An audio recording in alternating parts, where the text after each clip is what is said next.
క్రీస్తునందున్న ప్రియులకు ప్రేమతో వందనాలు తెలియజేస్తున్నాను. మార్చి నెల 30వ తేదీ 2025. ఈరోజు యెషయా గారి ద్వారా దేవుడు మనకు చేస్తున్న వాగ్దానం ఏమిటనగా, యెషయా గ్రంథము 26వ అధ్యాయము 3వ వచనం. ఎవని మనస్సు నీ మీద ఆనుకొనునో వానిని నీవు పూర్ణ శాంతి గలవానిగా కాపాడుదువు, ఏలయనగా అతడు నీ యందు విశ్వాసముంచి ఉన్నాడు. ఆమేన్. నా ప్రియమైన సహోదరి సహోదరులారా, ఈనాడు మానవునికి సమస్తము దొరుకుతున్నాయి.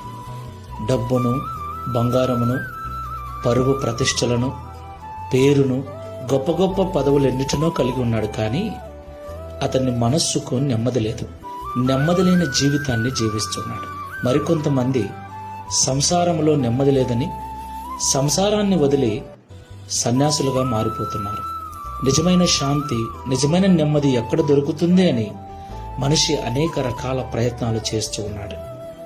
అయితే ఎవని మనస్సు అయితే దేవుని మీద ఆనుకుని ఉంటుందో, ఎవడైతే దేవుని యందు విశ్వాసం ఉంచి బ్రతుకుతూ ఉంటాడో వానిని దేవుడు పూర్ణ శాంతితో నింపుతాడని, పూర్ణ శాంతి గల వానిగా నింపి కాపాడుతాడని దేవుడు వాగ్దానం చేస్తున్నాడు.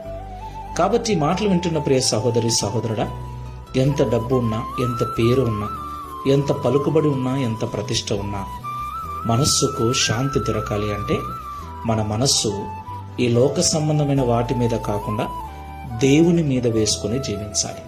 మనము దేవుణ్ణి ఆనుకోవాలి. మనకున్న ఆస్తులను, ఐశ్వర్యమును నమ్ముకొనకుండా, మనకున్న పదవులను నమ్ముకొనకుండా దేవుణ్ణి నమ్ముకొని మన మనస్సు ఆయన మీద నిలుపుకోవాలి. అలాగూ తీర్మానం చేసుకుని ప్రార్థన చేసుకుందాం. సాత్వికుడైన ప్రభువా, డౌన్లోడ్ షేర్ చాట్.